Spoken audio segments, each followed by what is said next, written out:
Hello tout le monde, j'espère que vous allez bien. Une petite réflexion là, je commence à fatiguer sévère. Alors vous avez vu les manifestations contre l'austérité, contre l'Arizona, contre tout ce qu'on pourrait voir de légitime à défendre. Moi j'ai une question, ça sert à quoi de lutter? Parce qu'il y a des gens qui veulent monter ici et changer, ça sert à quoi de lutter en fait? C'est pour voir un peu l'état d'esprit un peu des gens. Vous êtes pas fatigués de lutter en fait? Parce que moi on me le dit souvent. Tu pas fatigué de lutter? T'es pas Alors moi je voudrais voir, vous interroger parce que franchement moi aussi je commence à fatiguer, hein. Je suis un être humain, hein. On a nos limites. Mais quand je vois la dite je me pose des questions sur la population qui m'entoure en fait. Là je me pose des questions de t'as l'impression de pas être normal en fait. Dans le sens où les syndicats sortent et tout ça, tout le monde trouve ça légitime, on est je sais pas combien de milliers de personnes dehors dans les rues parce que on parle de la précarisation, de la comment dire, des pensions, de l'argent, donc du portefeuille, de moins dans votre portefeuille, moins dans votre salaire, moins dans le je dis pas que c'est pas légitime, hein. Donc donc en fait, je me dis: «Vous êtes plus à même de sortir tous dans les rues pour manifester pour une histoire d'argent, que de sortir dans les rues pour vos enfants». Ça me dépasse. Ça me dépasse. Vous êtes plus à même de sortir dans les rues si demain on vous dit: «On vous coupe tous les allocations familiales». Ouais, CPF, il y a plus rien, on vous sort tous du chômage. Là, vous êtes capable de sortir parce que là, vous touchez bling bling, on parle d'argent. Et quand on vous dit, on vous parle de vos enfants, bah, il n'y a pas cette mobilisation. Comment on explique ça? Moi, ça m'interpelle. Franchement, ça m'interpelle de fou. Ça m'interpelle de malade. C'est un truc de malade. Je me pose des questions, en fait. Tout le monde qui est sorti, là, ces jours-ci, c'était juste pour une histoire d'argent. On va dire, ouais, quand même, on a besoin d'argent, hein. Et tes enfants, tu leur donnes quoi comme valeur?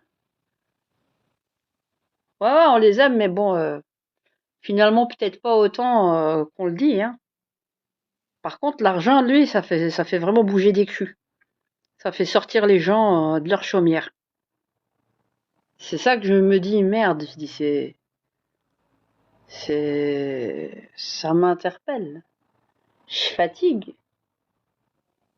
Plein de fois, j'ai essayé de mobiliser des gens depuis 2015, quoi, contre l'éducation sexuelle, les races et tout ça que je voyais venir. On serait tenté de nous dire qu'on est homophobe. Ben non, je suis pas plus homophobe que vous, vous êtes hétérophobe. Et d'ailleurs, maintenant, on nous donne des nouvelles, des nouvelles dénominations hétérosexistes, hétéronormatifs. Est-ce que vous acceptez, est-ce que vous acceptez ces genres de dénominations discriminantes? Parce que, parce que là, maintenant, là, on va aller devant les juridictions. Et en fait, si moi, maintenant, je dis j'abandonne. Parce qu'il y en a plein, là, ils disent, ouais, bravo, Radia, ouais, c'est bien. On est avec soi. Ah ouais? Moi, j'ai besoin de vous voir ici, là, devant moi. On est avec toi. Tu le dis par la langue, mais tu le fais pas par des actes. On est avec toi. Qu'est-ce que ça veut dire? On est avec toi. Hein? La langue, c'est facile, tu peux dire, mais dans les actes concrets. Donc, en fait, ce que je comprends, c'est quoi? C'est qu'on attend que moi je fasse le taf. Tant que moi je suis là, je suis au taquet, entre guillemets, les gens sont rassurés. Yak. C'est bon, il y a quelqu'un qui fait le taf pour nous. Je suis pas un être humain, moi. Je fatigue pas, j'ai pas des troubles, j'ai pas développé des problèmes, moi, de santé. Je crois que je suis éternel, voilà. Ah, j'ai pas de... Je dors pas. Je passe mon temps à réfléchir. Je suis en train de faire le plaidoyer. Je passe mon temps à lire. Hein? Pour que vous sachiez le bordel qu'on nous fait depuis une dizaine d'années, qui explique les transitions de genre massives de beaucoup de jeunes. Le bordel qu'on nous fait au niveau doctrinaire. Mais pour l'argent, tout le monde s'est bougé ses fesses. Ah, tout le monde devient souple. Tout le monde devient ça devient tous des gymnastes, des athlétiques, purée. Même celle de 200 kilos, elle va bouger son cul pour une histoire d'argent. Ça, ouais. Elle va pouvoir se lever. Non, mais là, je deviens ouf. Je deviens dingue. Je deviens dingue. Pendant des années, ils ont fait le reportage sur moi sur France 5.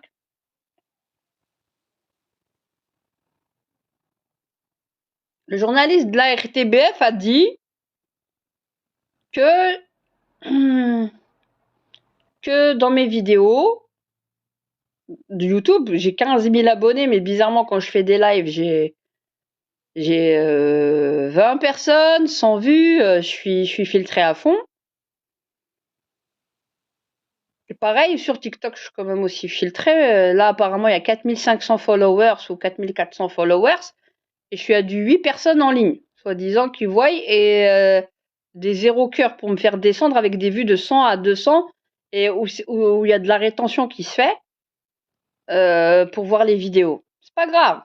On continuera quand même de parler. Un jour ou l'autre, ça va débloquer. Bonjour tout le monde. À tous ceux qui nous rejoignent. Il dit que je m'adresse à ma communauté. Alors, sur les réseaux sociaux, elle s'adresse à sa communauté. Genre, on m'a limité dans le carcan de parler qu'avec des musulmans, ce qui est faux. J'ai toujours parlé de plein de sujets à tout le monde. Donc déjà, ça, c'est déjà mensonger. Mais la question, c'est que on a voulu me faire dire dans le reportage de France 5, heureusement que j'ai filmé de mon côté avec les parents qui m'accompagnaient, on a voulu faire dire que c'était moi, avec Élise notamment, qui avions enflammé la Belgique. Et les grosses manifs en fait du 7 septembre 2023 contre les VRAS en Belgique étaient dues à ce que nous préconisions 2 jours avant. 2 jours avant, et que, en gros, nous tirions les ficelles. Et on m'a posé la question, comment, en gros, on voulait me faire, entre guillemets, porter le chapeau, que c'était moi qui avais mobilisé tous les musulmans qui étaient venus aux manifestations, d'où le fait qu'on voyait beaucoup de musulmans, alors que je leur ai expliqué que moi, depuis 2015, j'arpente plein de mosquées, je parle avec plein de gens, de musulmans et tout, il y a personne qui se bougeait le cul. Ah, je vais être cash avec vous. Il y a personne qui se bougeait les fesses. Parle-moi d'argent, parle-moi de la faga, parle-moi de miam miam. Là, tout le monde comprend cette langue. Quand j'expliquais aux gens les choses, je me prenais que des revers. C'est pour ça que j'ai été très critique par rapport à la communauté musulmane. Et je demeure encore très critique sur plein de choses. Et aussi par rapport à des imams et à des mosquées. Donc, moi, je pose la question. Après, on veut me faire porter le chapeau que c'est moi qui les ai mobilisés. Et sauf que peut-être que par la suite, ces personnes-là, et surtout les parents et les femmes qui sont un peu plus alertes, les mamans, se sont regroupées entre elles, les unes chacune à mobiliser ceux et celles qu'elles connaissaient, les uns les autres, et le bouche à oreille. Et ça a fait ce que ça a fait le 7 septembre, parce que les gens s'informaient de ce qui se passait, voilà. Et on veut nous mettre ça sur le dos. Moi, j'ai pas de problème par rapport à ça, mais faut pas mentir. Maintenant, moi, je vous pose la question. On a parlé de vos poches, on a parlé de la pension, on a parlé du chômage, on a parlé du CPS, on a parlé de ça. Ça vous avait fait bouger vos fesses pour aller dehors. Bravo. Bravo. C'est légitime. C'est légitime. Et vos enfants, c'est pas légitime en fait de vous battre pour. Non, c'est secondaire, c'est toi qui te fais des idées. Mais non, tu t'inquiètes pour rien. Tu t'inquiètes plus pour l'argent que pour tes gosses. Vous prétendez tous vouloir leur bien, mais on vous voit pas présent aux manifestations. On vous voit nulle part. Ouais, vas-y, go, on est avec toi. Vous avez tous des empêchements.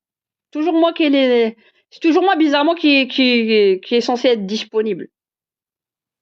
J'ai 4 enfants, mais c'est toujours moi qui suis censé être disponible. Ah, courez après l'argent, courez. Ce qu'on est en train de se prendre dans les chicots, c'est le dernier tournant à 2025. Vous allez pleurer des larmes de sang, c'est les temps qui vont arriver. Des larmes de sang, vous allez pleurer. Vous pourrez donner tout l'argent du monde là pour lesquels maintenant vous allez courir. Vous n'allez pas récupérer vos gosses pour autant. Toute votre vie, elle sera sabotée, bazardée, toute votre vie, toute votre descendance et votre arrière-descendance. Vous entendez? Ça, en 2015. Je vais vous expliquer, moi. En 2015, je me levais, je faisais des manifestations anti-gay pride. Ouais, ce n'est pas homophobe que de le dire, je maintiens. Il n'y a pas de civilité, manque de civisme, atteinte à la pudeur et aux mœurs qu'on a complètement laissé glisser, non-verbalisation par les préfets. Tout ça qui a fait qu'ils ont avancé. Alors ils nous ont tapé les matchs des fiertés sur les deniers publics pendant des 3 jours et des 4 jours, alors que les SDF étaient à craquer les rues, autant même en 2016, autant d'Yvonne Mayer. On nous a tapé avec la fête de l'Iris pendant 4 jours d'affilée. Mais j'ai tout, hein. Fouillez dans mon YouTube, hein. Vous allez voir comment il y a de quoi péter les... Vous étiez où?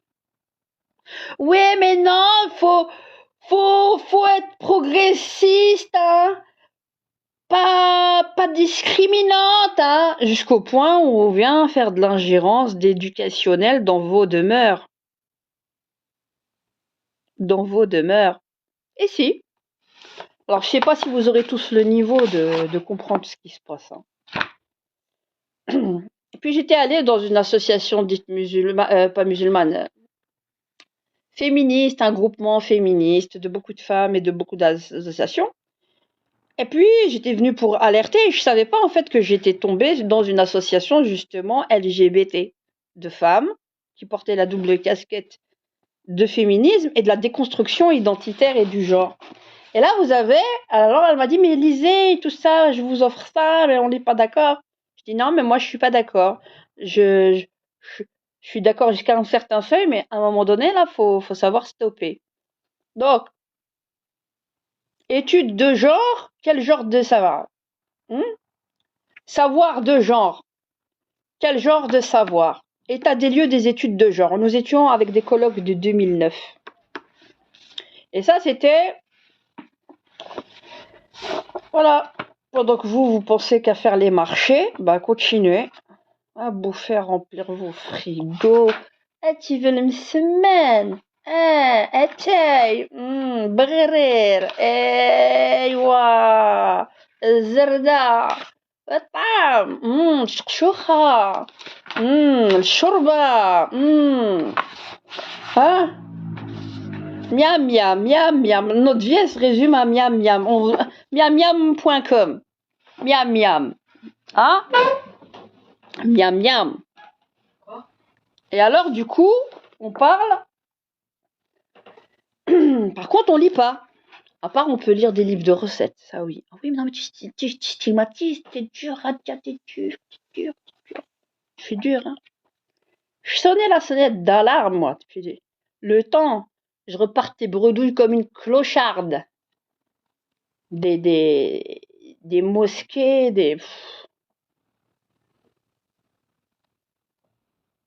Je me faisais même dégager, hein.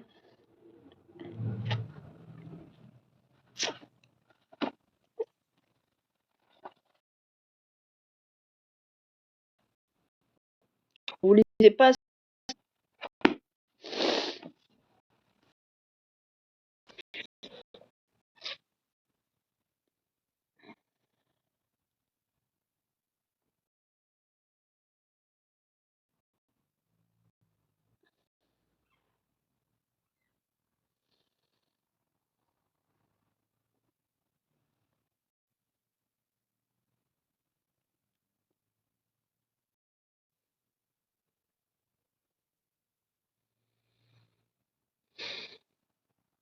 Le Al-Ghalib. Ah, le Al-Ghalib, je veux plus l'entendre, moi. Ah, je veux plus l'entendre. Y a pas de Al-Ghalib. Y a pas de Al-Ghalib. Vous êtes tous responsables du déclin dans lequel on est aujourd'hui. Allez courir hein, pour l'argent. Allez courir pour votre thune. Ouais. Vous vivez comme des animaux. Des animaux. Faudrait que je m'énerve pas, hein. Bon, arrête tes conneries, toi. Momo, elle se tapait pas une gamine, espèce d'abruti de merde. Jules 75. Je vous ai mis des vidéos, je vous ai fait un truc cartésien. Si t'es pas capable d'apprendre, bah, va apprendre ailleurs. D'accord? T'es pas capable de comprendre l'altérité. T'instruire, je peux rien pour toi. T'es foutu. D'accord? Avec tes a priori de merde. Là, on se bat pour tous nos enfants et tu viens me sortir toujours des conneries pareilles, toi, sous mes vidéos. J'en ai marre. Vous m'emmerdez tous. Vous m'emmerdez. Et je vous emmerde aussi tous. Continuez à tous être des esclaves de merde. Et à être tous des esclaves en premier de l'argent. Continuez. On va vous domestiquer. Allez lire L'obsolescence de l'homme. 1956. Günther Anders. Donc vous aurez tout compris dans quel merdier on est depuis déjà bien longtemps. Étienne de la Boétie, le cercle de la Boétie, la servitude volontaire. Vous êtes tous des esclaves. Esclaves de l'argent d'abord. L'argent. Ils sortent, ils montent faut que je me calme. Leur cul pour de l'argent, ils vendent père et mère pour leur bouffe, on le mange. Ah voilà, les animaux. Il y a zéro, il y a pas d'idéaux, il y a rien. Il y a rien. Et on va nous faire passer pour des gens rétrogrades. Mais non, on est pour l'altérité, dans une juste mesure. Mais pas de l'altérité jusqu'à ce que tu viennes me dominer, m'écraser, faire de l'ingérence chez moi, me priver de la démocratie en me jetant l'anathème comme étant antidémocrate pour essayer de me museler et de me cadenasser. Tu deviens un dictateur au nom de ta non-discrimination. Il y a des limites. Ça va dans tous les sens. Ok? Et le juste milieu, on pourra l'avoir que quand on se parlera cash, qu'on arrête de tourner autour du pot là en faisant les pseudo-prudes et tout ça. Il y en a marre, hein? Ouais, t'es pas prêt d'apprendre, toi, mais j'en ai marre. Ouais. J'ai pas le temps avec vos conneries. Ouais, c'est des bacs. Déjà, bac, c'est trop. Bac moins 6. Allez. Tomber. J'en ai marre. Là, je déprime. Je commence à déprimer. Combien de fois j'ai déprimé? Je ressortais, j'étais toute seule en train de manifester. J'avais des homosexuels en face de moi qui m'insultaient avec des vieilles post-68 qui me retourne dans ton pays. Et toi, avec ta religion de merde. Voilà ce qu'on me disait. Et eux, ils n'étaient pas discriminants, ces gens-là. Et les gens qui sont à des postes clés et qui font partie des lobbies LGBT, ils sont pas discriminants. Le RTBF, qui est censé être un média public payé avec nos deniers, avec un directeur tel Jean-Paul Philippot, n'a pas été discriminant alors qu'ils se disent être des chaînes pluralistes où on donne la parole à tout le monde. J'ai pas eu le droit à mon droit de réponse parce que j'ai été cataloguée par défaut comme étant soi-disant une extrémiste, tout simplement parce que je suis une musulmane et que je m'affirme. Hein? C'est toujours à moi qu'on fait le procès, en fait. Bah, ça va changer. Moi, j'ai beaucoup de procès à faire aux gens. Je vais en faire et je vais pas rougir. Il y a beaucoup de choses à dire. Il y en a marre de vos conneries. Alors là.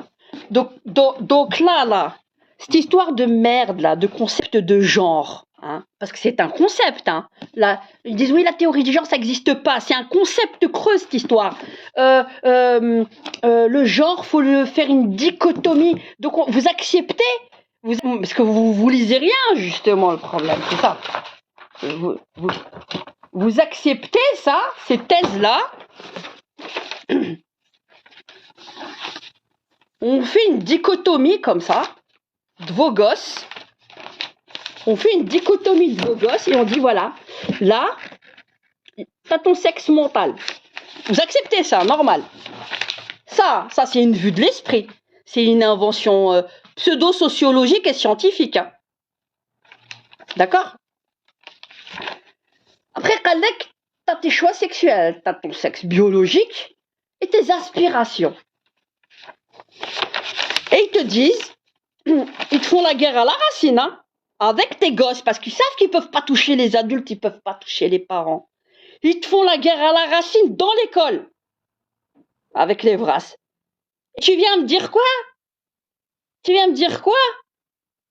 الله غالب حنا نربيو ولادنا كيما نقدروا ونروح نديروا الهجرة. T'as pas été utile ici, tu vas être utile là-bas. T'as pas été citoyen, t'as pas été impliqué dans tout ce qui se passe dans la société, tu vas être impliqué dans le pays où t'es là-bas, où tu vas aller te casser, Zama Hijra. Que des lâches de merde. Ils voient, là, comme on dit, midi, devant leur nez. Là où j'ai mon intérêt. Ah ouais, ça sent pas le roussi ici. Je vais aller là. Je vais jamais lutter pour plus de justice et encore plus pour préserver nos enfants et les générations futures. Non, je vais pas me taper pour eux. Pourquoi moi je devrais le faire? Pourquoi moi je devrais le faire en fait? Pourquoi j'ai sacrifié plus de 10 ans de ma vie comme ça? Matin, midi, soir, là je vais devant les tribunaux. Je vais attaquer France 5, je vais attaquer tout le monde, je vais attaquer la Belgique, je vais attaquer la France. Sur plein de les gens qui sont derrière. Je vais pas me laisser salir. Et comme par hasard, vous allez être où, vous? Vous allez être où? Vous allez être dans vos canapés, fauteuils, en train de manger vos cacahuètes et boire vos thés. Pendant que moi, je me fais chier, moi. Matin, midi, soir. À alerter les gens. Et quand on faisait des manifs, parce que la manif du 17 septembre, elle s'est pas arrêtée après. J'ai fait des autres manifs, j'ai fait des appels. Vous étiez où? Pendant un an, vous étiez pas. Un an après, on s'est retrouvés, on était 30 à 40. Vous étiez où? Salam. Vous étiez où? Vous étiez pas là? Ah, 2 minutes. Votre résistance, elle fait 2 minutes et après, ouais les amis, tiens, il y a un billet, venez manger, il y a popcorn, coca, ah ouais c'est bon, on arrive. Ah, les résistants Pokémon. Résistants popcorn.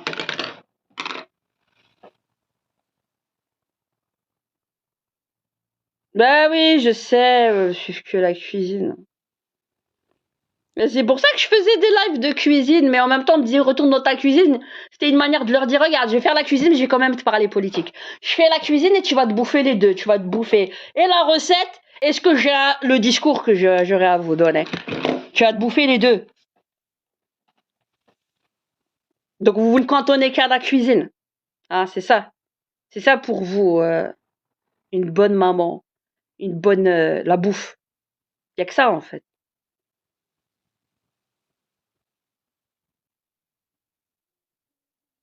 Ah oui, il faut avoir sa maison nickel, hein. Moi, ma maison, elle est pas nickel chrome, hein. Il faut que je gère tout, je dois tout gérer. J'ai 40 000 dossiers en tête, hein. Je suis payée par personne, je travaille, je cavale comme une dingue. J'arrange comme je peux, je m'en sors pas. Et ça, je le fais pour qui en fait? Je le fais pour qui?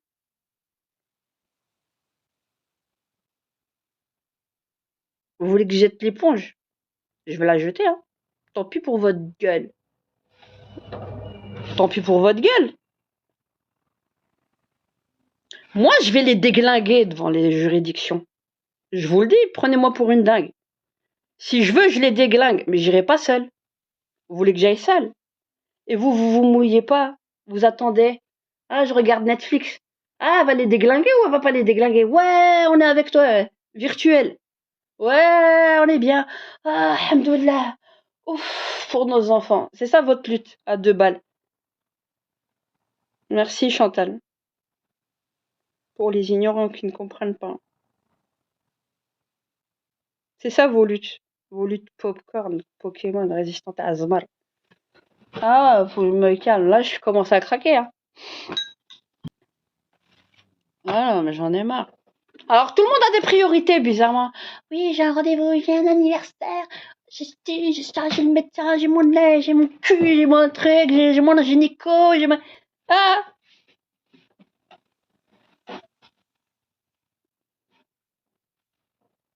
Le 22, s'il n'y a pas de grand monde, voilà, je vais abandonner.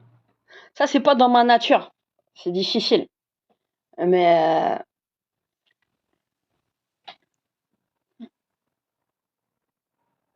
faut plus qu'on vienne me dire salam alaikum, hein. Parce que vous voulez pas la paix, vous. Vous voulez la facilité. Yak. Vous voulez la facilité. Le beurre et l'argent du beurre, comme on dit. Vous voulez la facilité. Voilà. Tiens, Bibichard. C'est les moutons. Les moutons, là. Tu sais, le fermier, là. Fait sonner la cloche. Hein? Les chiens de Pavlov. Eh, c'est par là que ça se passe. C'est par là que ça se passe. Miam miam. C'est par là. Non, non, pas là-bas, là-bas. Non. Ah, c'est des islamistes. Ah, c'est... Là, on va vous donner 10 euros en plus sur vos pensions, sur vos retraites. Voilà, bataille, le Nutella et les papiers hygiéniques, là. Tu sais, pendant que la crise Covid. C'est trop quoi, victoire éclatante. Je me fais quick. Ouais, je sais pas. Ouais, non, tu deviens dingo. Mais ouais, je suis censurée à fond. Mais pas que vous entendez tout ce que je dis, puisque là, je pète un câble. Entendez pas? Ouais, ils savent pas ce qu'ils attendent. Ouais. Ah, je déprime, là. Et les autres, là, en face, vous réjouissez pas trop vite. Je vous déglingue. Pour tout le préjudice que vous m'avez causé, là, ces dernières années.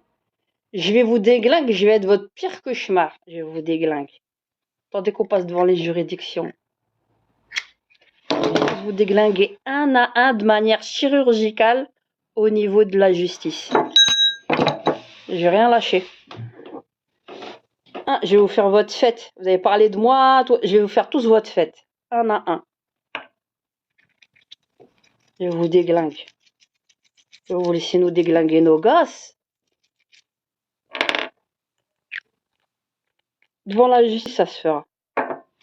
Allez, devant les juridictions. Et on va mettre au grand jour votre merde. Votre merdier, là. Les autres qui viennent. Mais regarde comment elle parle. Elle, quand même, elle est trop radicale, hein. Eh ben, reste. Reste. C'est par là que ça se passe. Et restez tous comme des bœufs, là. Chien de Pavlov. Comme des bœufs. 10 ans de merde. 10 ans. 10 années. Depuis 2015, je vous alerte. 2015. Il n'y a pas une année où j'ai pas tapé des manifs. Il n'y a pas une année où j'ai pas fait des affiches. Où j'ai pas distribué, j'ai pas envoyé dans des mails. De mosquées, d'imams. De plein de gens. De cathos. De personnes à qui je parlais, de tout le monde. Vous étiez où? Vous vous réveillez maintenant. Vous vous réveillez. Vous vous réveillez maintenant. Ah, la panique 2022. Ah là, on a les professionnels, hein, les pédopsychiatres. Ils l'ont pas vu venir hein, depuis 2015, 2016, 2017. Ils l'ont pas vu venir. Les transitions durent pendant 10 ans. L'explosion exponentielle des chirurgies, des bloqueurs de puberté sur les ados. Toute l'idéologie qui passait via les plannings et les associations. Pendant 10 ans chez les enfants.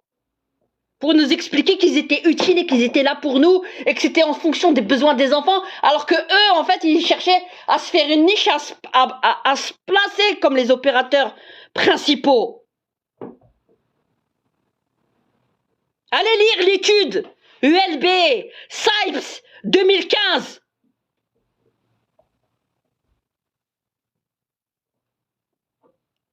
Et il y en a encore. Oh. Mais... Non, on nous fait une guerre doctrinaire, c'est-à-dire que l'humanité, maintenant, on va la voir qu'à travers le prisme des hermaphrodites. Parce que la guerre, elle est là, en fait. Vous n'avez pas compris. Donc, je vais vous lire. Je vais vous lire.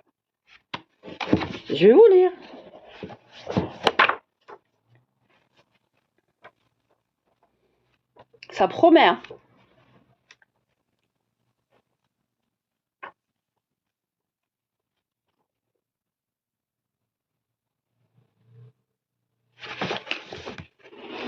Attendez. L'histoire des discours scientifiques contemporains sur l'hermaphrodisme. Une histoire du genre entre science médicale, une histoire du genre dans l'histoire des éditions médicales sur l'hermaphrodisme depuis le 19e siècle. Les résultats de ma recherche sur les anomalies sexuelles et l'hermaphrodisme en Belgique contemporaine de 1830 à 1914 environ m'en donnent l'opportunité. En effet, faire la critique de la notion de genre implique d'observer les usages politiques que les sciences firent de la figure de l'hermaphrodite depuis le 19e siècle. Cet article a pour problématique la notion de genre dans une perspective, ça je viens de le lire. Alors, voilà. En raison du peu de place disponible pour l'exposer, mais aussi du manque de recherches disponibles, synthétisons l'ensemble des informations existantes sur l'histoire de ce concept. C'est un concept, le genre. C'est un concept. Alors, celle-ci ne saurait être expliquée ici de manière exhaustive. Cette problématique sera abordée en 3 parties. Je commencerai par expliquer les usages de la... J'ai pas le temps de jouer. Hein. Les usages... Arrêtez. Hein. Les usages... J'en suis où? Je commencerai par expliquer les usages de la figure de l'hermaphrodite en médecine occidentale au cours du long 19e siècle. J'aborderai les définitions de l'hermaphrodisme en usage dans la littérature médicale et je les illustrerai à travers les écrits de 2 scientifiques belges. Je me pencherai finalement sur le contexte de formation du terme gender dans les études médicales au cours du XXe siècle. Ce parcours historique permet de comprendre le caractère équivoque du terme genre et les limites de son utilisation en termes de, accrochez-vous, sexe social. De façon plus générale, il s'agit de questionner l'usage de la figure de l'hermaphrodite dans le discours scientifique. Les définitions de l'hermaphrodisme. Au sens médical, l'hermaphrodisme est un diagnostic. Le terme est utilisé par les médecins pour désigner des personnes ayant des organes sexuels mixtes. Selon la définition de Geoffroy Saint-Hilaire, qui inspira tout le XIXe siècle, Histoire des anomalies de l'organisation, édition de 1836, l'hermaphrodisme peut se manifester à différents degrés selon la complexité et la gravité, entre guillemets, c'est écrit comme ça, des malformations des organes sexuels. Il s'agissait, écoutez bien ce qu'elle explique, pour les médecins d'une anomalie du développement de la différenciation sexuelle. Maintenant, on veut mener un autre regard sur les choses. Écoutez bien. C'est de là que tout vient. Donc, caractérisé par le rassemblement d'une série d'anomalies des caractères sexuels primaires ou secondaires. Je ne vais pas tout vous lire. Je vais vous lire. Franchement, ça fait... Là, il y a plein de choses à dire. Hein. Mais bon. Qu'est-ce qu'elle dit plus tard, dans sa conclusion?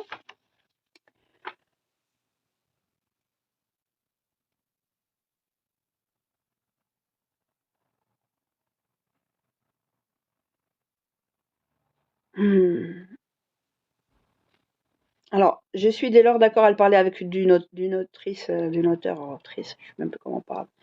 Je suis dès lors d'accord avec cet auteur pour dire que le recours à la figure de l'hermaphrodite dans la remise en cause théorique du binarisme sexuel fait retomber l'argumentaire dans la justification par la biologie. Il semblerait que la déconstruction du genre, au sens du système de classification, aurait toujours besoin de l'hermaphrodisme physique pour être légitime.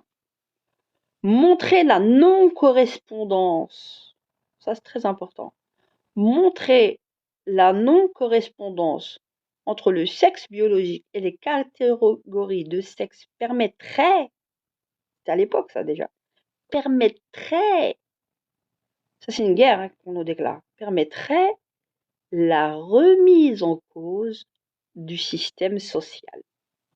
Cette rhétorique participe de la transposition de la lutte politique sur le terrain de la biologie, ce qui permet l'instrumentalisation des connaissances biologiques à des fins politiques.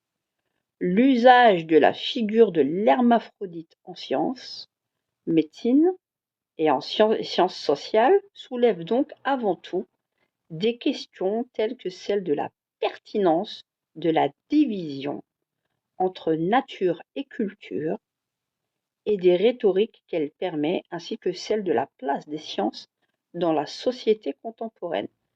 Et son mémoire, il s'appelle En quête de sexe.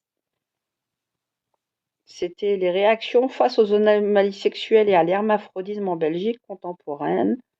Il fut réalisé sous la direction de qui? Valérie Piet, retenez ce nom-là, dans la section d'histoire de l'Université libre de Bruxelles, toujours, au cours de l'année académique 2008-2009. Voilà. Et puis il y a un autre truc sur l'empire du genre, l'histoire politique ambiguë d'un outil conceptuel. Il y a plein de choses à dire. Après on nous dit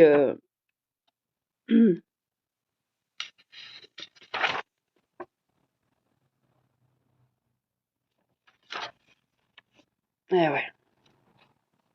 Ça va être devant les tribunaux une guerre à tous les niveaux. Politique, idéologique, c'est eux hein, qui ont mené la guerre, c'est pas moi. Mais là, c'est avec ça. Hein. Là, cette déconstruction là, dès que ils font de la déconstruction identitaire sur les enfants. Tu veux montrer ça? Tu sais avoir accès sur Sophia ASBL, tu sais l'avoir en ligne peut-être.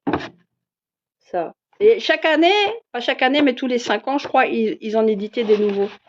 Ça s'appelle Savoir de genre, quel genre de savoir. Et c'est Sophia ASBL, Sophia ASBL. L'égalitarisme libéral et l'intégration-assimilation. Après, droit des minorités et droit des femmes, c'est comme ça qu'on nous tape de l'Evras. Hein. C'est à l'envers chez toi. Ouais, il faut que je regarde là un instant, je vais regarder. Si retourner inverse la vidéo. Je sais pas si tu le vois comme ça, tu le vois dans le bon sens. Tu le vois dans le bon sens. Je sais pas si tu le vois dans le bon sens. Ouais. Ça. Ça.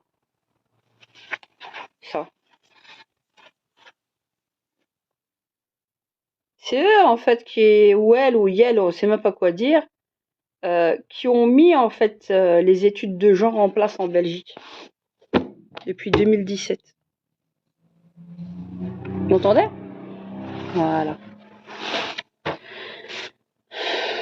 Ouais, voilà, exactement. Ouais, tes voisins, Ibrahim. Ouais. Bah moi je suis aussi issue, j'ai fait des études en informatique et sur Saint-Josse, il y avait tout un îlot pour les femmes et tout ça. Et j'ai fait des études là-bas aussi. Donc c'est pour ça que je suis allée beaucoup plus facilement là-bas parce que j'avais qu'à plusieurs ASBL et je suis tombée par hasard sur cette ASBL là. Et c'est comme ça que j'ai découvert exactement Sophia ASBL à Saint-Josse. Oui. C'est une lutte à tous les niveaux. Et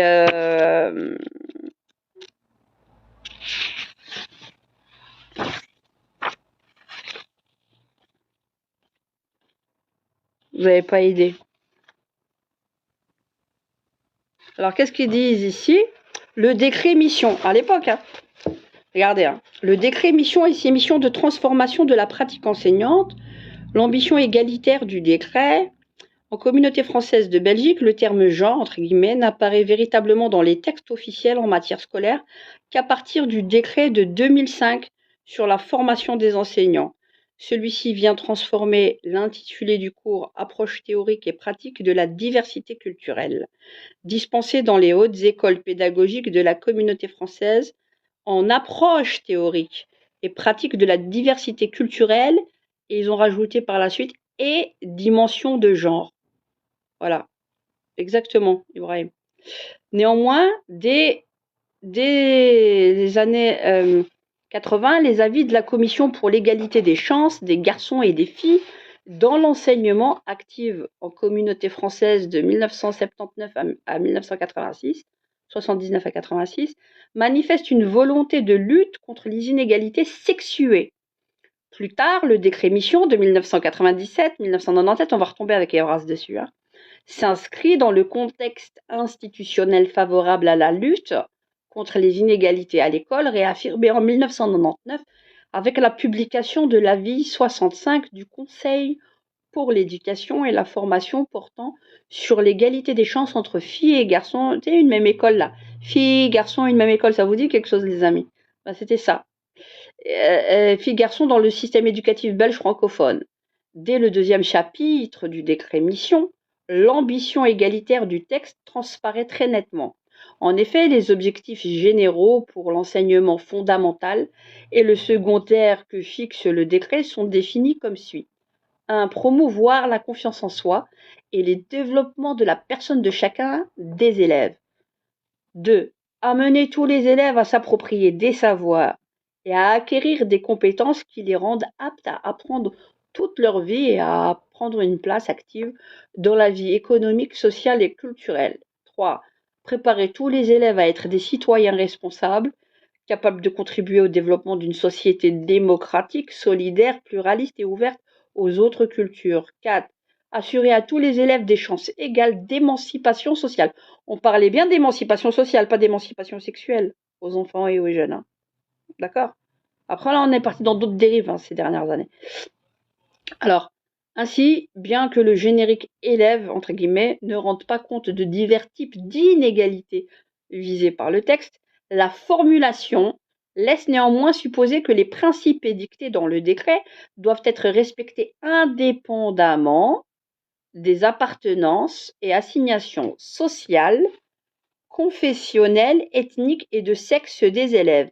Ainsi, là ils ont rajouté, ainsi qu'indépendamment de leur préférence sexuelle. Ça c'est ce qu'ils ont rajouté ça. Ça faisait pas partie du décret des préférences sexuelles. Et ils ont rajouté ça dans leur truc. Ainsi qu'indépendamment de leur préférence sexuelle. Égal choix. Alors que l'attirance, elle est innée. Préférence sexuelle, on parle de choix. Alors que l'attirance, à la base, elle est innée. Vous voyez, c'est pour ça que j'avais fait déjà à l'époque des commentaires et j'avais surligné. En matière d'égalité entre les sexes, on peut par exemple voir dans l'article 8 du décret une volonté spécifique de combattre les ségrégations sexuées par discipline et filière que contribuent à créer les processus d'orientation scolaire différenciés selon le sexe. Maintenant, ils ne vont pas rajouter que cette dimension homme-femme, parce que pour eux, on est binaire. C'est-à-dire qu'on doit voir à travers le prisme de l'hermaphrodite toute la société, en fait. Vous voyez jusqu'où on va? Pendant que les gens dorment pour ça bouffer, là, vas-y, va bouffer, va. Tu vas bouffer. Certains auteurs parlent donc du décret comme d'un texte porteur d'une conception exigeante de l'égalité des chances, comprise au sens d'égalisation des probabilités de réussite selon des catégories sociales, sexuelles, 3 petits points. Ça viendrait de Cornet et Duprier de 2004. Alors, qu'est-ce qu'ils disent ensuite? La force prescriptive du décret pour la pratique enseignante. En plus d'élaborer un projet égalitaire clair pour le système scolaire belge francophone, ce décret s'est vu conférer une valeur prescriptive forte qui permettrait, c'est écrit comme ça, d'envisager à terme une réelle transformation des univers scolaires vers plus d'égalité. Dit mission, en rapport aux missions qu'il prévoit pour le système éducatif, le décret a supposément un effet direct sur l'activité réelle des enseignants.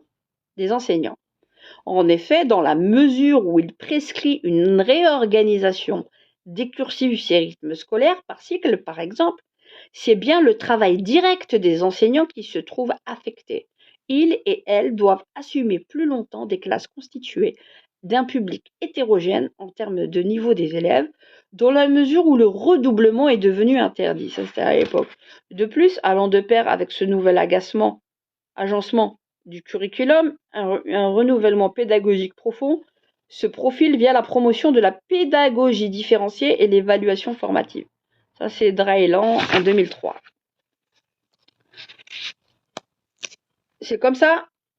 Alors maintenant, ce qu'ils disent ici, intégrer une lecture de genre dans la pratique enseignante. Ça vient de là, hein. C'était tombé par hasard sur eux. Je savais pas que j'étais tombé sur eux ou elle ou Yel, je sais plus. Hein. Attention. Ayant mis l'accent sur la pratique au sens de répertoire d'actions valorisées et légitimées, plutôt que sur les pratiques, comprises comme la mise en action de ce répertoire normatif, nous nous centrerons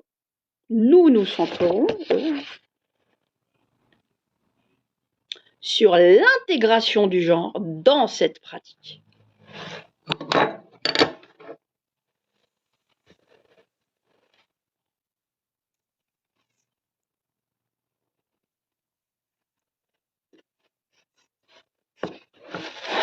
On note pour rien oublier, hein, les amis. Donc, il s'agit donc de comprendre quand et comment, suivant quel indice et marqueur, il est possible. Donc, il s'agit donc de comprendre quand et comment, suivant quel indice et marqueur, il est possible. Cette question pose tout d'abord celle de la définition.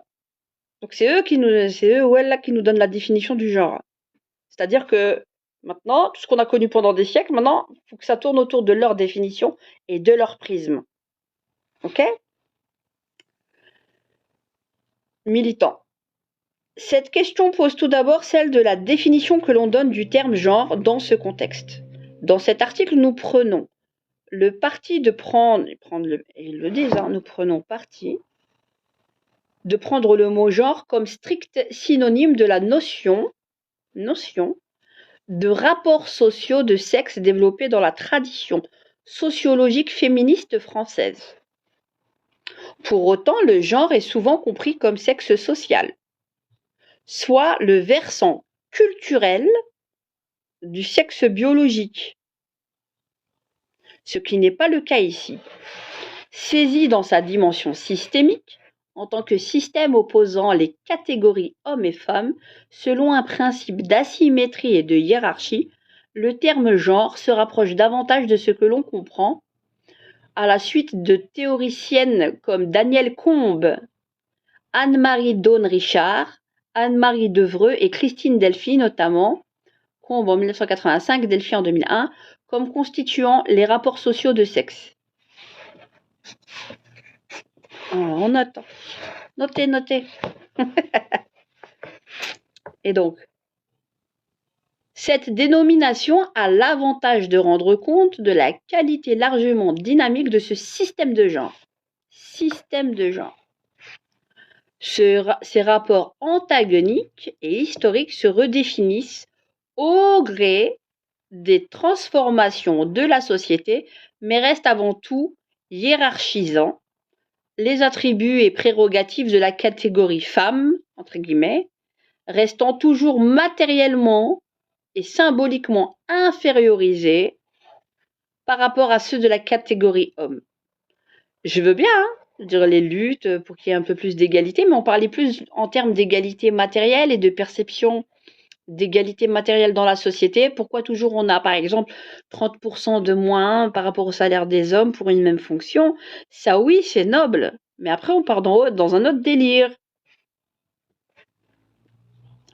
Ainsi, intégrer le genre dans la pratique enseignante signifie que soit donné aux enseignants et aux enseignantes, ou que ceux-ci recherchent et s'approprient l'information, les cadres de pensée et les indications méthodologiques nécessaires afin qu'ils et elles deviennent capables de 1. Comprendre les effets des rapports sociaux de sexe dans les interactions entre élèves et enseignants. Saisir les différentiels de rapport au savoir selon le sexe que ces rapports sociaux de sexe contribuent à créer, à lier à une approche en termes de rapports sociaux de classe et de race. Se reconnaître en tant qu'enseignant comme prenant part. Donc, vous êtes d'accord que par rapport à ces études de genre, on fait tout tourner autour de du sexe. Alors que entre un élève et un enseignant, on s'en fout du sexe. Ce qui nous importe, c'est la pertinence du travail qui est donné par l'élève et la pertinence de la réponse qui est donnée par l'enseignant. Et on est dans des dialogues et il y a toujours eu des rapports de force, mais c'était plus des rapports de force entre les anciens et les plus jeunes. Ça n'a jamais été une histoire de sexe. Mais là, on a voulu axer tout en termes de rapport de sexe. On ne dit pas qu'il n'y a pas certaines vérités. Mais c'est de là qu'on commence à dériver. Ça va faire 15 ans, hein. 2009. On est 2024, ça fait 15 ans, 16 ans. Et bizarrement, si vous étudiez l'explosion des transitions de genre, et depuis quand 10 ans ou 11 ans que les plannings avec leurs infirmières et tout le bazar, ils font tout ça comme promotion dans les écoles, en rentrant dans les écoles avec les VRAS, il y aurait de quoi comprendre l'explosion du mal-être de la jeunesse. Et récemment encore, je crois en 2024, ils sont repassés, donc on parlait de la transition, changement directement de nom au niveau de la commune, et de dire de sexe, et puis après on pouvait pas rechanger, mais maintenant ils ont fait en 2024 de la détransition, c'est-à-dire qu'il y a des gens qui se sont rendus compte qu'on les a embrigadés, des jeunes, on les a embrigadés dans un délire fou, et maintenant ils sont en pleine période de détransition, et maintenant on peut changer autant de fois qu'on veut de sexe et de nom, de notre carte d'identité, en transition le plus normalement possible. Et on nous dit aussi qu'on en a marre et qu'il y a des mémorandums de 2024 des lobbies LGBT et de plein d'autres qui disent qu'en fait maintenant, pour ne pas comprendre ça comme une discrimination en étant binaire homme-femme, à partir d'aujourd'hui, on marque plus rien. Bah, c'est super ça, maintenant on nous a effacés. On n'est plus rien. Et maintenant c'est quoi? Personne à vulve, personne à truc, mais pas homme et femme. Ça va devenir proscrit. On y est, hein. Faut le comprendre, hein. Mais à part ça, ça parle de semaine. Oh, on continue. Vous n'êtes pas prêts. Ça parle de couscous. Là, je m'en prends à ma communauté. Là. Parce que j'ai de quoi avoir les nerfs depuis le temps que je les appelle.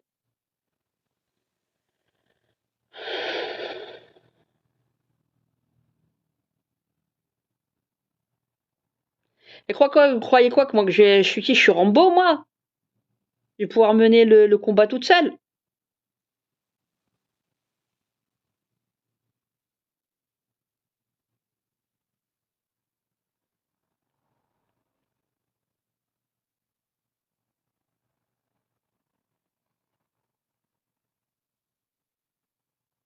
Normalement, ça devrait être des débats intellectuels, publics, démocratiques, qu'on aurait dû déjà avoir depuis longtemps quand même, non?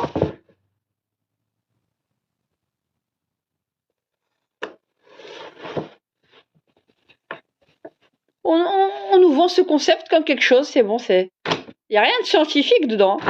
C'est purement sociologique. Il n'y a rien de scientifique. Cette déconstruction identitaire, le genre. Il n'y a rien de scientifique là-dedans. C'est juste une conception tout aussi du système.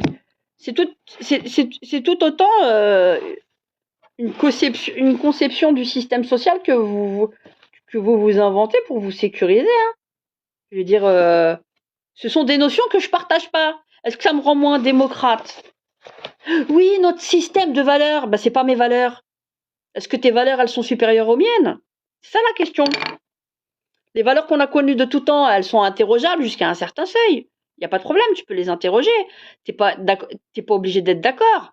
Mais ta conception, justement, de ce que devrait être la société, tu dois pas non plus l'imposer via des programmes en faisant du lobbying dans le genre et en venant faire de l'Evra sur des enfants que tu fais pas et sur les nôtres, quand même. Là, il n'y a rien de démocratique, là. Il n'y a rien de démocratique là-dedans. Tout le monde ne partage pas ton histoire d'expression de genre. Vous voulez que je vous parle du, du Guy d'Evras de 2023 sur les 5-8 ans sur la question du genre? Parce que ça n'a pas été enlevé, ça. On vous fait croire qu'en 2022, on l'aurait enlevé. Mais celui de 2023, on l'a pas enlevé. Hein. Il parle de ça. En fait, on est en train de travailler le cerveau de nos gosses à la racine. Ils n'ont pas besoin de ça. Aborder ces questions à 15-16 ans, c'est plus adéquat. Pour voir la diversité du monde dans laquelle on vit, entre guillemets au niveau sexuel, au niveau des appréhensions et tout ça. Mais pas au niveau pas au niveau idéologique, ça c'est de l'idéologie. Hein.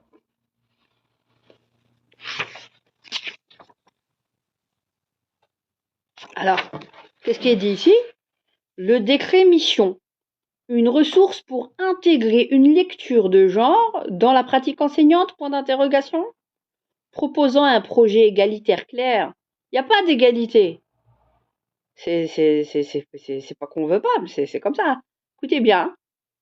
Écoutez bien ce qu'il disait, ce qui était écrit.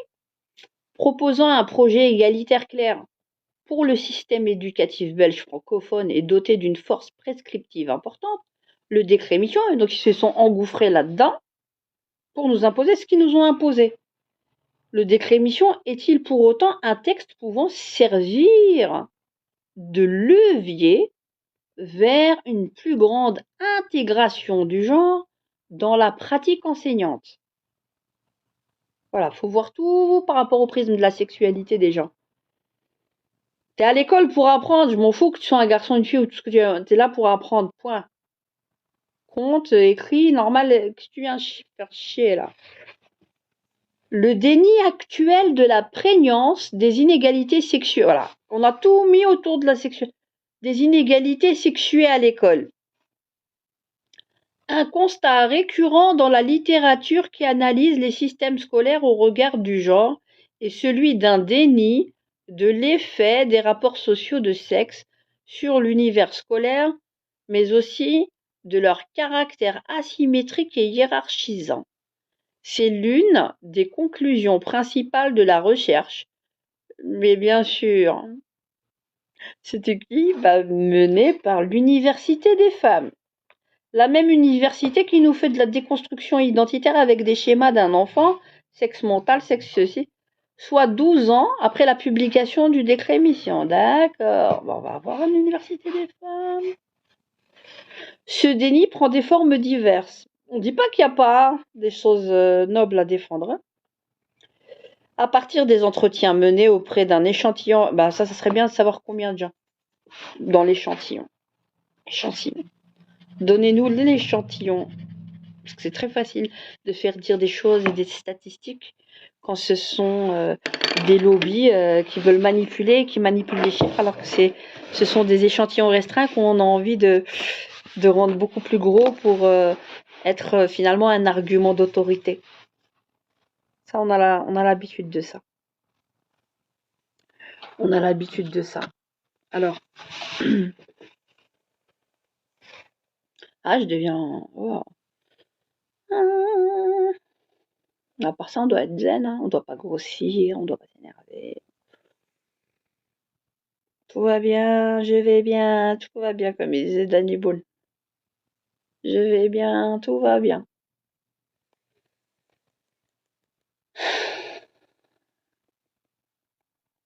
Ce déni prend des formes diverses à partir des entretiens menés auprès d'un échantillon représentatif d'enseignants et d'enseignantes des réseaux d'enseignement belge francophone. Nous avons pu relever certaines de ces formes que nous ne détaillerons néanmoins pas ici de manière exhaustive. L'un des éléments qu'on retrouve souvent est la croyance que l'égalité entre les hommes et les femmes et les filles et les garçons est advenue, ce que la sociologue Christine Delphi, on va regarder son travail celle-là aussi, nomme le mythe de l'égalité déjà là. Entre guillemets, elle a dit ça, le mythe de l'égalité déjà là. Convaincus de vivre dans une société égalitaire offrant les mêmes droits et les mêmes chances pour toutes et tous, les enseignants et enseignantes qui avancent cet argument affirment appliquer l'égalité de traitement entre élèves. Lorsqu'est reconnue au moins en partie la part que tiennent les mécanismes discriminants aujourd'hui, ceux-ci restent néanmoins perçus comme étrangers à l'école, rapportés de l'extérieur par des cultures familiales traditionnelles, par les médias ou plus globalement par les logiques sociales à l'œuvre. L'école resterait un milieu, entre guillemets, neutre et préservé, correspondant à son idéal démocratique et méritocratique. L'idée d'un système scolaire exempt d'une quelconque participation à la reproduction des inégalités sexuées depuis la généralisation de la mixité scolaire et l'accès des filles à l'enseignement contribue à attribuer la cause du maintien des dynamiques inégalitaires actuelles aux autres cultures, musulmanes, italiennes, africaines, arabes, alors perçues comme plus inégalitaires. L'un des dénis les plus interpellants, dans la mesure notamment où il apparaît au moins en filigrane dans la majorité des discours enseignants, est celui qui consiste à ne voir que des différences à l'endroit des inégalités.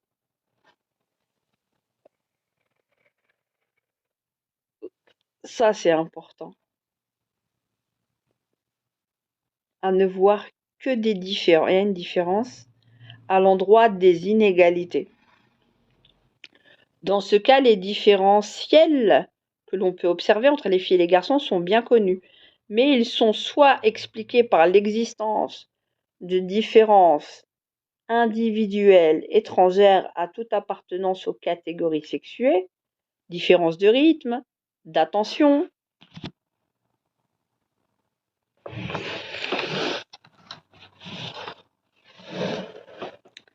différences de rythme, d'attention, de capacité cognitive, de personnalité ou de tempérament, soit par des différences pour le coup fortement sexuées, mais interprétées comme étant strictement biologiques, donc naturelles. Les filles ne savent pas conceptualiser du fait de leur gène, entre guillemets, nous dit-on par exemple. Dans les deux cas, qui souvent se recoupent et s'étayent réciproquement, je vais vous dire quelque chose.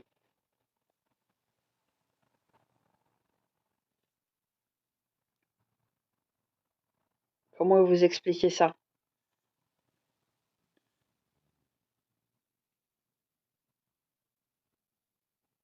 On utilise la problématique de l'égalité homme-femme ou de discrimination sur certains aspects entre les hommes et les femmes pour nous faire un cheval de Troie avec nos gosses, au nom justement de la non-discrimination, et ils utilisent les disparités qu'on peut trouver, qui peuvent être légitimes, hommes et femmes, on peut remarquer certaines choses, pour en fait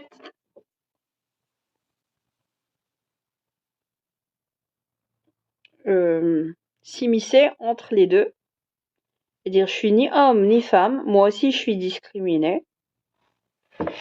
Et au nom de ma non-discrimination, comment vous expliquez ça? Il n'y a pas que des hommes, il n'y a pas que des femmes. Moi aussi, je suis discriminée, je suis là. Bon, les hommes, les femmes. Moi aussi, je suis discriminée. Et ben moi aussi, il faut me prendre en compte dans l'équation. Non, par rapport au sexe, ouais. Il faut me prendre en compte dans l'équation. Et maintenant, Moi, en gros, moi là, au milieu, je vais annuler les deux. Je vais annuler les deux. Je suis moitié ci, moitié ça, d'accord? Et au nom de ma non-discrimination, ma discrimination, je la vis à cause de l'homme comme de la femme, des représentations qu'on se fait des hommes et des femmes. Je suis Mitch Mitch, ok? Et comme je suis Mitch Mitch, ben je vais apprendre ça à vos enfants, parce que c'est ça dont il s'agit, via les races, pour les gens qui se sentent comme moi, ou qui vont changer de sexe ou quoi.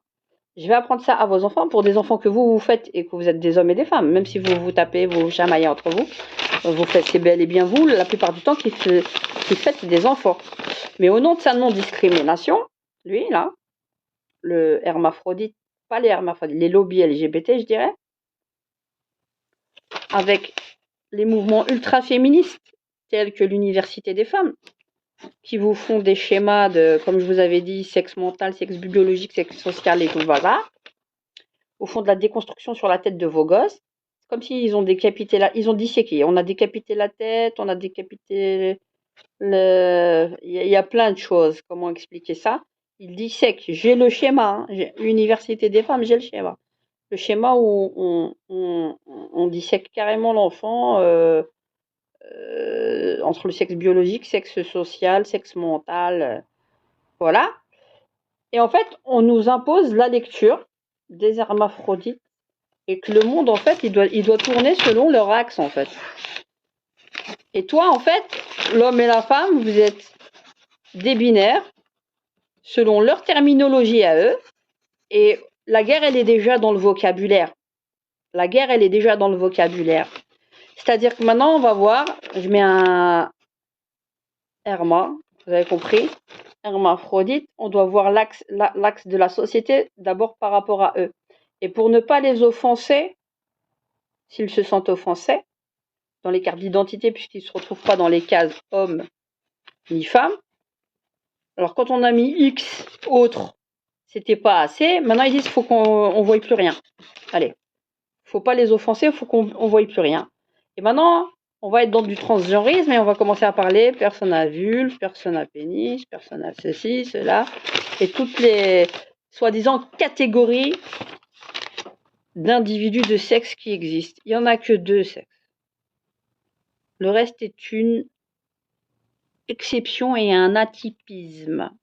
Mais on ne peut pas tourner toute une société sur un atypisme. Parce que des atypismes, il y en a plein dans la société. Vous voyez? Et donc là, à un niveau sociologique, ils jouent sur la tête de nos gosses, avec des concepts creux qu'on fait passer pour scientifiques, et on va influencer des enfants vulnérables en bas âge pour leur dire, voilà toutes les représentations de la société, mon enfant. C'est pas leur enfant, hein. Et si tes parents sont pas d'accord, mais il n'y a pas que ça, et c'est comme ci, et comme ça. Et on va leur bourrer le crâne avec ça, au lieu que de leur bourrer le crâne avec les matières normalement qui sont censées normalement bien apprendre, ne serait-ce qu'avec des dictées pour bien écrire le français et faire des bons calculs. On va leur bourrer le crâne avec tous ces concepts-là. Et vous savez très bien que les enfants sont imaginatifs, inventifs, sont dans la rêverie, sont dans la... Hein, on voit des films fantastiques et des dessins animés. Et on joue comme ça. Un jour t'es une fille, un jour t'es un gars. On joue sur ça, sur cette naïveté, sur cette candeur qu'on vise à vouloir maîtriser et à orienter d'une certaine manière pour leur taper le doute quand ils vont grandir et les accompagner dans leur dite autodétermination. On va où? On va où? On va où là? Merci HD vidéo. Vous avez tout dit. On va où? On va où?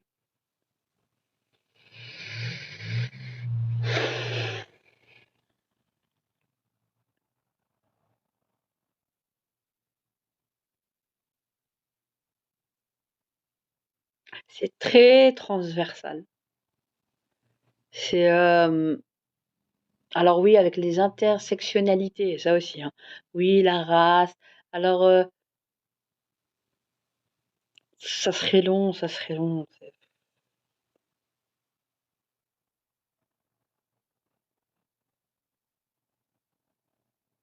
Ils font croire qu'il n'y a pas de théorie du genre, c'est un concept, ça.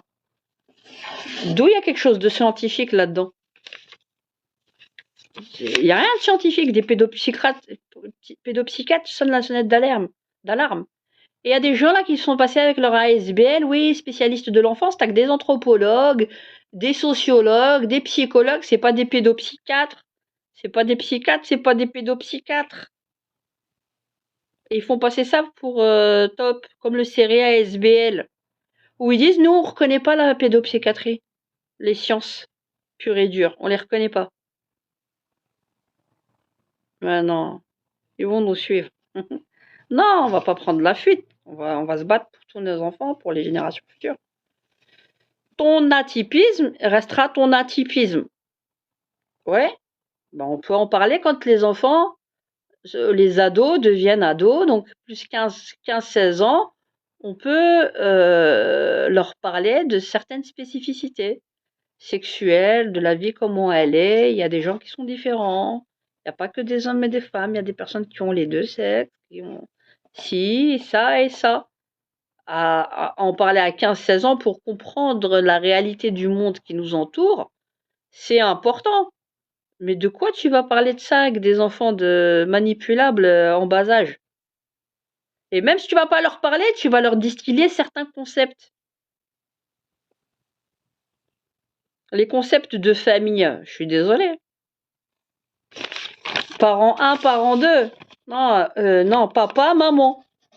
Ah non, je me reconnais pas là-dedans. Il y a deux couples de deux homos, moi je suis le papa, c'est qui est la maman. Non, toi t'es.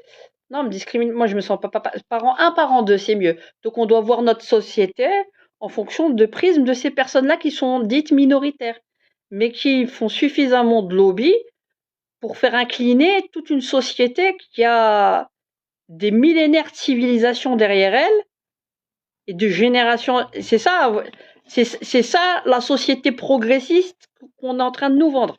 C'est ça le progrès. On est en pleine involution. Involution totale. Et on nous vend quoi? La stérilité aussi. Parce que les transformations de genre, ça va te rendre stérile. Les bloqueurs de puberté. Il y a plein de choses. Hein? Il y a plein de choses à dire. Les dégâts. Ah, la sécurité sociale, elle a déjà tout préparé. Hein. Pour la transition, la détransition, ça va faire la fortune des chirurgiens. Hein. Ouais. Et tout le désordre, là, de quel droit vous faites de l'ingérence et vous violez la Constitution et les parents vous les montrez du doigt comme des potentiels incestueux? C'est ça votre stratégie pour pouvoir vous accaparer tous nos gosses. Vous avez même pas de data, je vous mets au défi. Je dis pas que ça n'existe pas, mais ça doit être discuté démocratiquement avec les familles, non? Je suis désolée, moi je me sens pas représentée par une personne de l'UFAPEC, du CEGEC ou de la FAPEO. Hein. On fait comment? On n'existe pas? Ah oui, si vous faites pas partie, soit-disant. Et alors elles sont idéologiquement main dans la main avec les gens qui ont mis en place l'EVRAS. Vous vous foutez de nous ou quoi? Moi j'espère que vous serez nombreux samedi 22 à la manifestation. Ni EVRAS, ni EVAS, ni EVRAS, ni EVARS en France. Ils ont été très inventifs. Hein. Ils ont juste décalé une lettre et ils ont dit voilà, c'est ça. Voilà. Voilà, j'ai une idée, les amis. Ouais, les mythomanes et les complotistes de la Belgique, ah, ils ont gangréné tout le monde, ils ont gangréné la France. C'est n'importe quoi. Moi, j'ai une idée, les amis, moi, j'ai une idée. J'ai une idée géniale. Pourquoi ne pas mettre le R derrière le A? Et comme ça, c'est facile, et voilà. Ah, ça, c'est la France. Ça, c'est la France.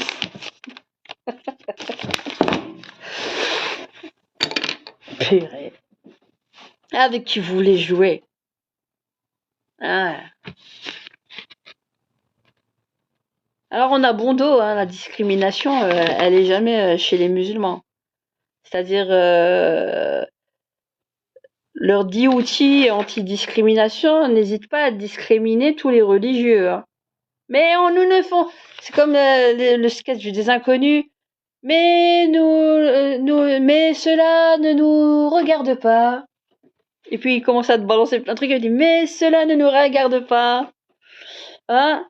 Non, mais on ne fait pas d'ingérence. Mais on n'est pas là pour changer vos valeurs. Mais dans leur discours et dans leur littérature, on parle de valeurs et de ce qu'on y met dedans et qui sont en opposition avec ce que vous êtes en train de leur apprendre. Mais cela ne nous regarde pas. Nous ne faisons pas d'ingérence dans la tête de vos enfants.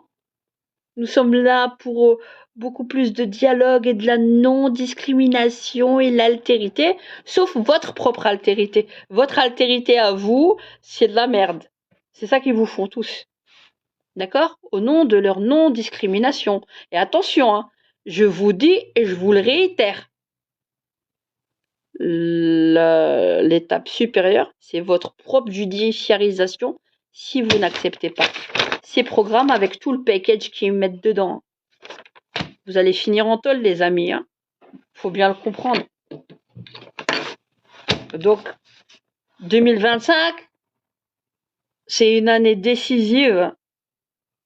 Il va falloir faire la guerre au niveau des juridictions pour avoir gain de cause et on restera maître sur nos enfants, que vous le vouliez ou non.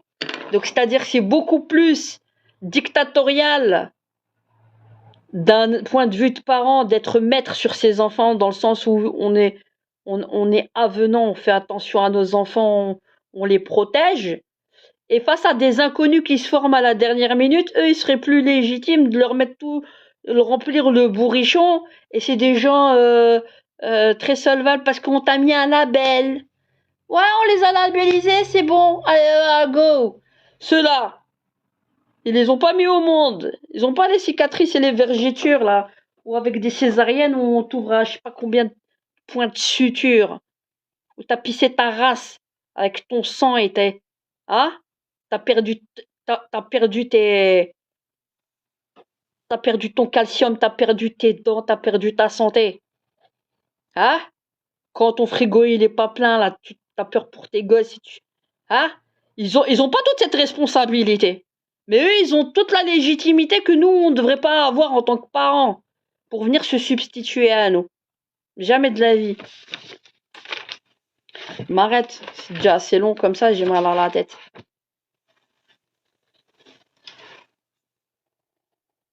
Faut qu'on soit soudés, faut qu'on... Je vous ai expliqué, je vous ai dit. Ceux qui veulent me contacter, contactez-moi sur le site internet de l'association que j'ai mise en place. www.cercle-de-la-boétie.be et vous allez dans l'onglet contact. Vous voulez nous laisser un message, vos coordonnées, et on se cotise et on prend les avocats. On va pas se laisser faire. C'est très transversal.